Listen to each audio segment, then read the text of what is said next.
All right, local swell tracker, Saturday the 13th, and I wanted to take a look at a week ago, down under New Zealand, and this storm way down up off the Ross Ice Shelf is going to bring us the biggest south swell we've seen this season, this year. This batch of seas right here, that's what brought us up Friday with long period 20-second forerunners. It's about 2 to 4 from this guy right here that's moving out of our swell window. But not to worry, because this guy right here has some near, 30 to 40 foot seas in there. It's a really big storm hugging New Zealand with a captured fetch. This allows the seas to be maximized for the winds that are in it, which are severe gale or 40 to 47 knots.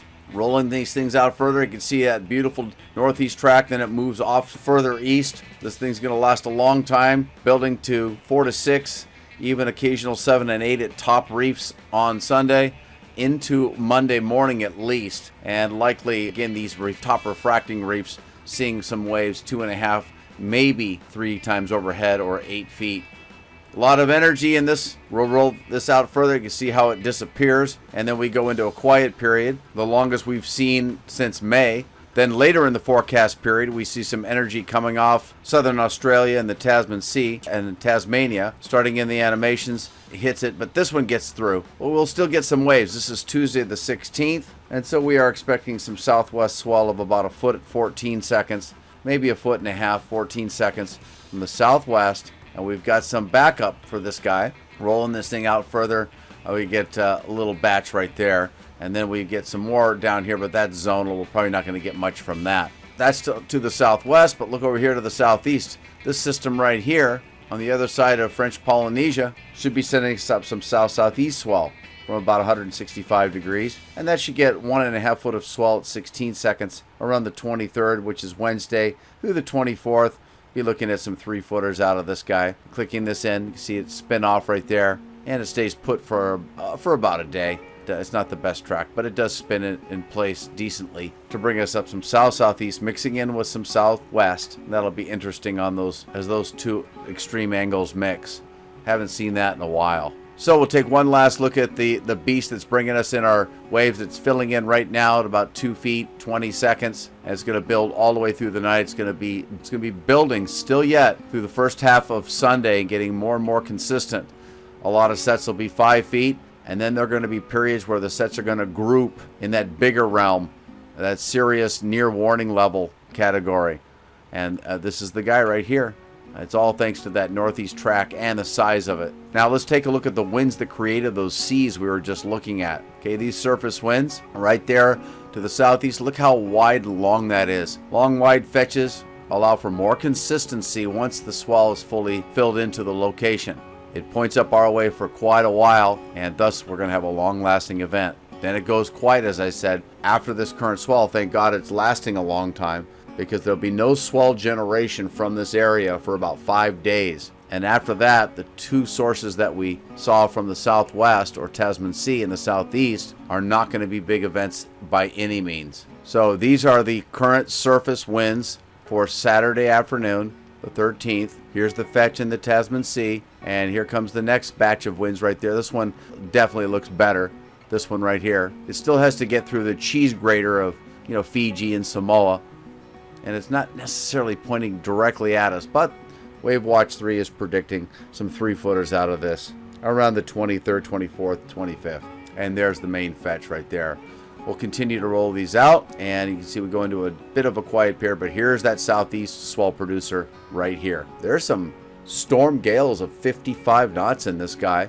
It is compact and small and not the best of track. Continuing this on, you can see it does spin in place, as I was saying. That really helps it out a lot. Solid 3 feet on that one. Hopefully 3 feet on the southwest from over here. And that'll be Wednesday, Thursday after the upcoming week. The long-range forecasts are at surfnewsnetwork.com. 6 to 14 days for SNN Premium and 5 days for free users.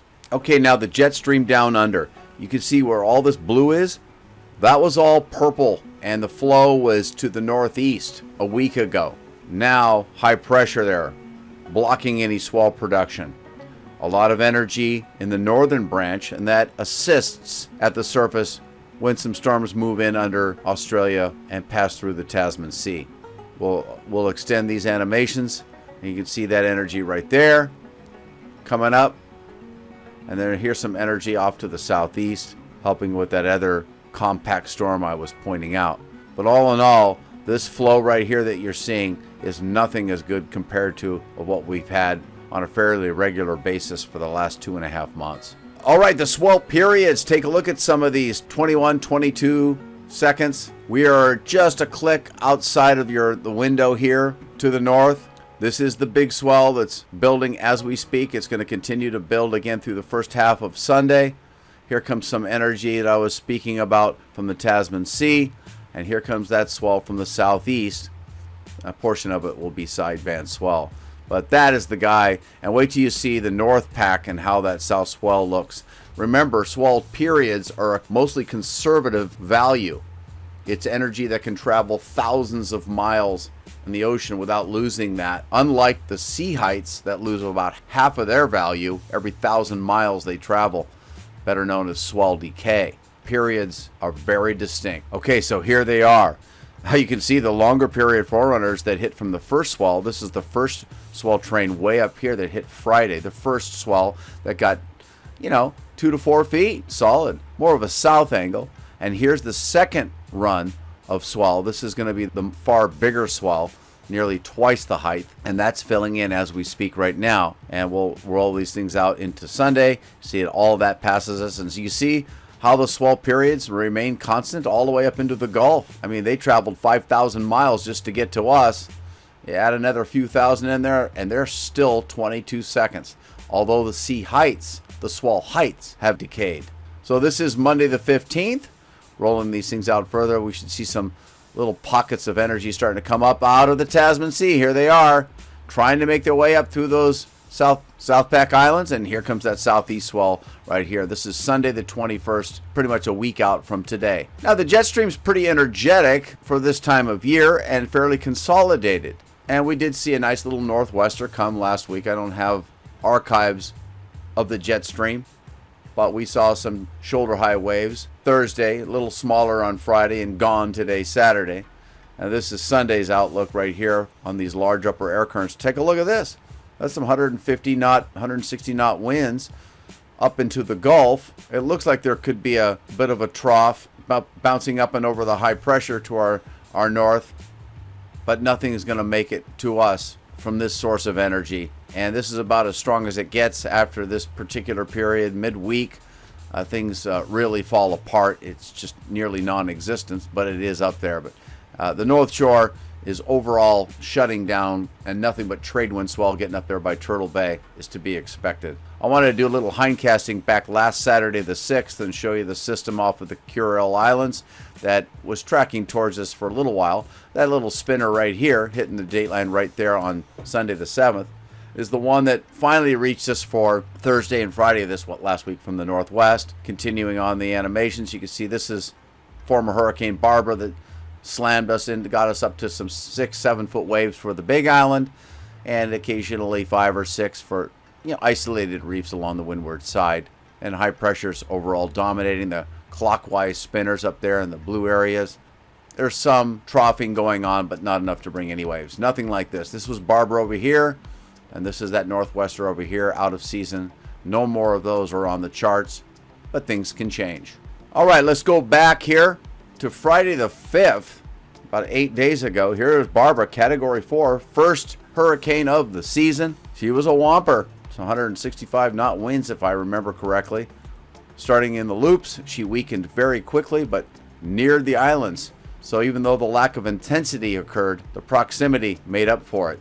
And thus we had some sets on the Big Island to near warning levels.